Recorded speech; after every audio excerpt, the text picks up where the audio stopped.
Selamat siang. Di saat musim kemarau seperti saat ini, tentunya kita harus meningkatkan kewaspadaan akan kebakaran. Bukan hanya di kota-kota besar, tetapi juga di kawasan lereng gunung tak luput dari ancaman kebakaran. Inilah redaksi akhir pekan, Mendalam Terpercaya. Hilang kendali seorang pengendara sepeda motor menabrak 3 pemotor lain di jalur Melandingan, Situbondo, Minggu pagi. Akibatnya 1 pengendara tewas seketika. Dan di Jakarta, 2 pemuda ditemukan tewas di depan rumah warga dengan sepeda motornya hancur. Korban diduga pelaku tawuran yang panik melarikan diri hingga akhirnya menabrak tiang listrik. Waspada aksi judi online, 4 selebgram di Pandeglang, Banten ditangkap polisi lantaran menerima endorse judi online di akun pribadinya. Sementara di Ngawi, Jawa Timur, 7 orang juga diringkus polisi karena mengincar mangsa di Instagram untuk ditawari bermain judi online. Uang yang didapat hingga jutaan rupiah digunakan untuk jajan dan kebutuhan sehari-hari. Berikutnya kita ke informasi dari sejumlah daerah di tanah air. Yang pertama, di Pademangan, Jakarta Utara, sebuah bedeng bekas kandang kambing terbakar kemarin siang. Petugas menduga kebakaran terjadi setelah anak-anak membakar ilalang di dekat bedeng.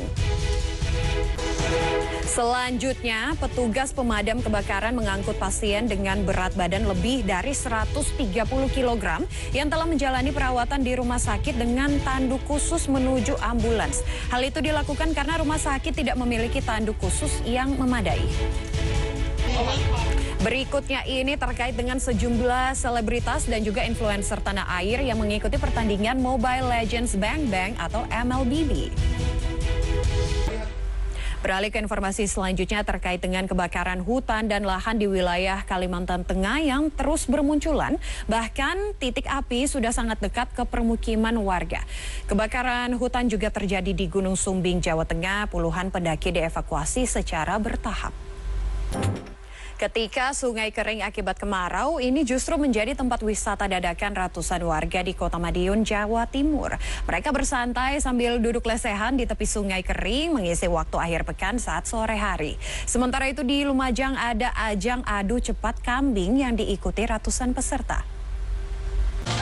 Antrean panjang terlihat di sebuah kelenteng di Jombang, Jawa Timur. Warga rela antre untuk mendapatkan bahan pokok gratis yang dibagikan pada tradisi sembahyang rebutan atau biasa disebut ulambana. Sedangkan air yang surut dan cuaca yang panas memicu ikan di sungai di Desa Grabakan, Sidoarjo menjadi mabuk dan diserbu warga. Warga ibu kota, mana suaranya? Ada mainan baru nih bagi Anda, yaitu LRT Jabodebek sudah mulai beroperasi sejak Senin 28 Agustus 2023. Di akhir pekan, yuk kita jalan-jalan tapi naik LRT kali ini. Selain bisa melihat suasana kota dari dalam kereta, ada jajanan yang bisa dibeli ketika kita tiba di salah satu stasiun LRT.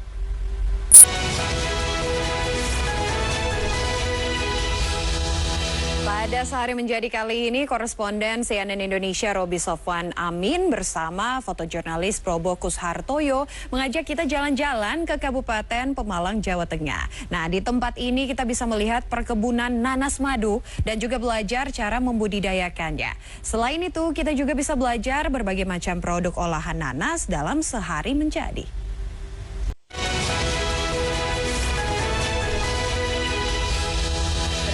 Dari sekadar hobi, seorang warga di Kabupaten Bogor, Jawa Barat mampu mengembangbiakan yaitu budidaya ayam ketawa yang terkenal dengan suaranya yang merdu. Meski kandangnya tidak terlalu luas, semua varian suara ayam ketawa mampu dikembangbiakan. Nah, ada juga di lokasi lain, pria di Jombang, Jawa Timur menyulap pekarangan rumah menjadi kebun salak. Berkat kegigihannya, kini ia bisa merasakan manisnya cuan jutaan rupiah dari salak jenis pondok.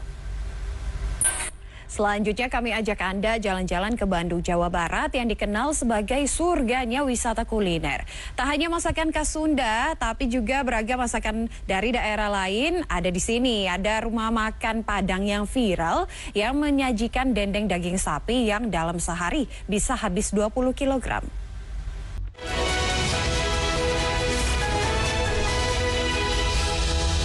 Belasan kelompok anak-anak dan remaja mengikuti festival Gejok Lesung di Klaten.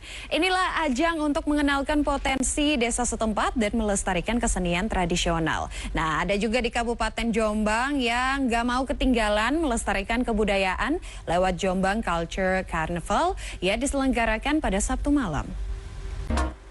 Sebelum berpisah, ada informasi menarik untuk Anda, yaitu Alobank menawarkan beragam fasilitas bertransaksi, antara lain diskon 5 sampai dengan 30% menggunakan Alo Prime dan ditambah cashback 5% jika menggunakan Pay Later. Buka Alobank, buka masa depan. Alobank, perusahaan bank digital yang terafiliasi dengan CNN Indonesia. Saya Monika Konado pamit, tetap jaga kesehatan Anda dan sampai jumpa.